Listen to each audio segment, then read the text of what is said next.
그러면 다시 한번 점검해 볼 것은 그럼 장제원 의원과 이태규 의원이 무엇을 합의했던 건지 무엇이 안철수, 윤석열 후보에게 보고됐던 건지 함께 살펴보시죠. 오늘 여러 조간신문들이 취재를 했습니다. 조간신문 보도에 따르면 이런 내용들이 보도되고 있습니다. 장제원, 이태규 뭘 합의했었나?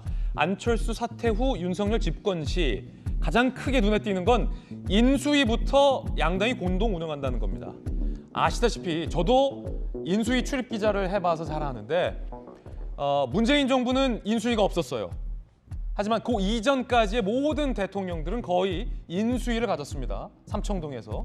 그래서 인수위를 통해서 어떻게 국정을 운영할 것인지, 정부 구성을 어떻게 할 건지, 내각을 어떻게 채울 것인지에 대한 심도 깊은 논의가 이루어지는데 그만큼 중요한 인수위부터 양당이 공동 운영하자라는 내용의 합의가 됐었다라는 게 오늘 조선일보 보도 내용입니다. 국민당 인사 내각 참여한다라는 걸 보장한다. 대선 후에 합당을 추진한다. 내년에 당대표 선거 안철수 출마 의견을 조율한다라는 꽤 굵직한 내용들이 합의됐었다라는 게 이 조간신문의 보도 내용입니다. 장제원 의원의 이야기는 대통령직 인수위 공동 운영이 향후 공동정부 구성의 가장 중요한 요소라 판단해 인수위부터 큰 틀 논의하자 했고 윤 후보도 흔쾌히 수용했다. 우리 쪽은 다 오케이를 했다. 라는 장제원 의원의 이야기도 나왔습니다. 자, 청와대에서 계셨던 전재수 의원님, 인수위를 공동 운영한다는 거는 굉장히 작은 사안은 아니에요.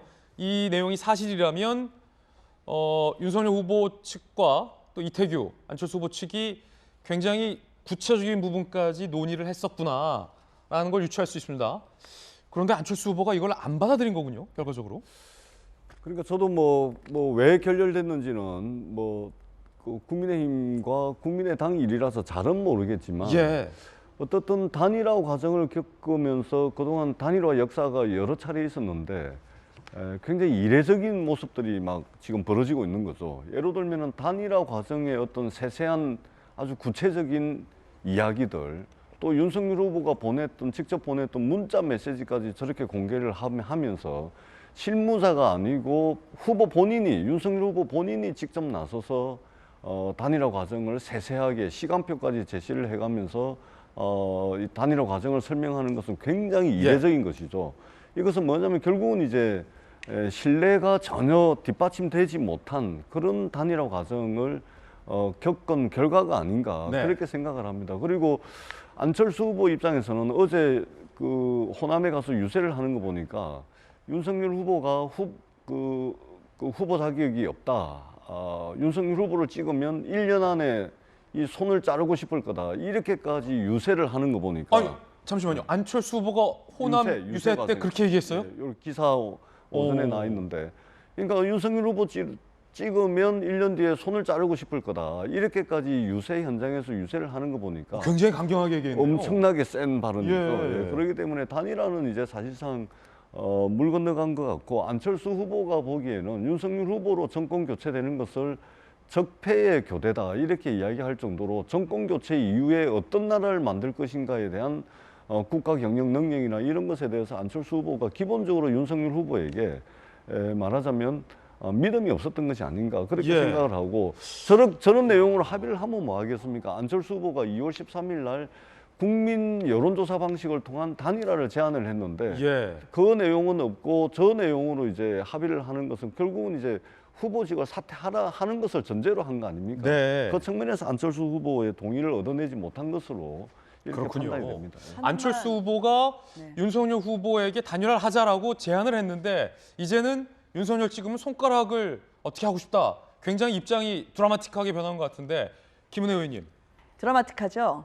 근데 그게 어제 안철수 후보가 한 말이 아니었어요. 이거는 팩트는 체크해드려야 될 것 같아서 지난 22일 울산에서 안철수 후보가 했던 말이었죠. 아, 20일? 22일. 그거를 가장 반색하면서 끌어올리신 분이 정청래 의원이시고 그래서 민주당은 이런 발언에 화색이 도실지 모르겠지만 이런 단일화 과정에서 나왔던 말이 아니었기 때문에 이거는 꼭 정정해드리고 싶었습니다. 제일 오늘 사실 확인을 해보고 싶었던 게 아까 조선일보 보도 내용 좀 다시 한번 띄워줄 수 있나요? 이 내용이 사실인지 여부가 좀 일단 체크를 하고 제가 후속 질문 드리겠습니다.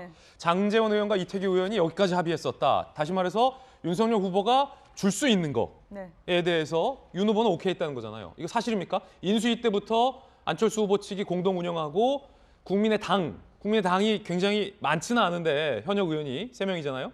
인사가 내각에 참여하는 걸 보장하고 합당을 하고 안철수 후보를 당대표 선거에 출마할 수 있게끔 조율해 준다는 걸 윤석열 후보까지 다 오케이하고 합의했었다라는 이 보도가 사실입니까?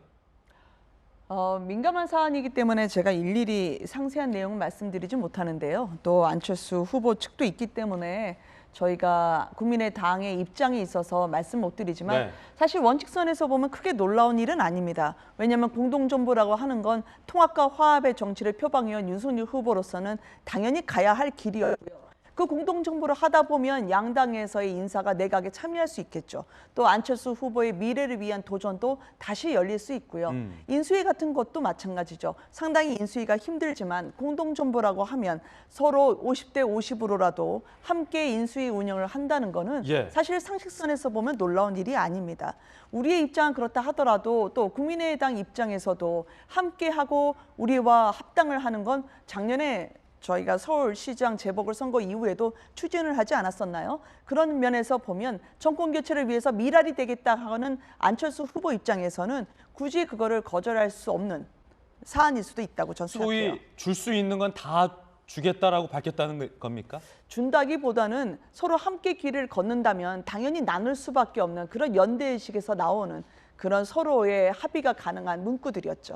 그렇기 때문에 국민의힘에서는 왜 안철수 후보가 거절했는지 모르겠다라는 반응이 나오고 있는 것 같은데 앞서서 안철수 후보의 발언 중에 좀 힌트를 좀 찾자면 내 국민 여론조사 경선 방식을 끝끝내 윤석열 후보가 안 받아들였다라는 얘기가 있었어요. 혹시 이게 이유였을까? 그런데 윤석열 후보와 안철수 후보 이 여론조사를 두고서 서로 다른 이야기를 하고 있습니다.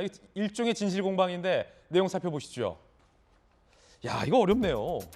장제원 의원의 얘기에는 아니 그럴 거면 얘기하지 여론조사는. 실무협상 때 실컷 여론조사 경선 얘기 나온 적 없었다. 그러고 나서 이제 와서 여론조사 얘기하냐? 라는 반응. 그런데 이태규 의원은 국민의힘은 여론조사 경선만 빼면 뭐든지 다 받겠다고 했다. 뭔 말이냐?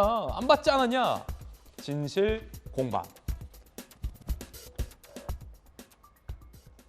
정혁진 변호사님. 네네. 양측의 얘기가 참 다른 지점이 요 대목. 결국 유축컨대 안철수 후보 입장에서는 이 국민 여론조사 경선을 안 받는구나. 그러면 단일화의 의지가 없다라고 판단했지 않았을까. 반면 미스테리는 장제원 의원과 윤석열 후보 측 입장에서는 아니 실무협상 때 여론조사에 여자도 안 꺼내고 무슨 말이냐. 황당하다라는 반응. 어떻게 된 겁니까? 제가 봤을 때 핵심은 전권인 것 같아요.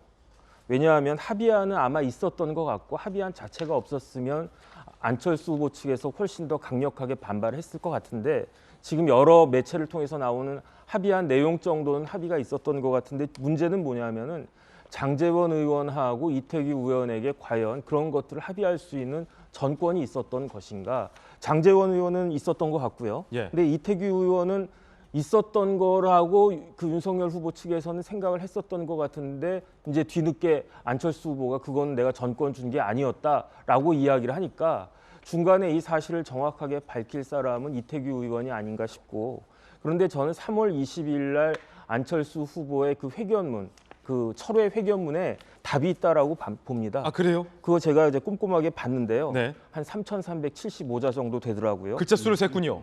거기 이제 컴퓨터에 이제 다 나오니까 뭐 제가 직접 센 건 아니고 그런데 거기 어떤 표현이 있냐면 단일화는 고육지책이다라고 안철수 후보가 이야기를 해요. 그러니까 본인은 하고 싶지는 않은데 어쩔 수 없이 해야 된다. 그런데 중요한 것은 단일화에 대한 개념이 국민의힘과 국민의당, 국민의라고 하는 세 글자는 똑같지만 결정적인 차이가 있는 것이 국민의힘에서는 단일화는 안철수 후보의 사퇴를 이야기하는 것인데 그 안철수 후보는 단일화라고 하는 것을 경선으로 보는 거죠. 컴피티션으로. 그다음에 더군다나 안철수 후보가 그 회견문에 어떻게 쓰고 있냐면은 묻지마 정권 교체는 정권 교체가 아니다라는 식으로 쓰고 있거든요. 그렇게 따지면은 본인으로 정권 교체가 되지 않는 이상은 정권 교체나 정권 유지나 연장이나 똑같다라고 안철수 후보는 생각하는 것이 아닌가. 그다음에 결정적으로 어떤 표현이 있냐면요. 실력과 비전과 도덕성과 절제와 명예가 있는 사람이 누구냐.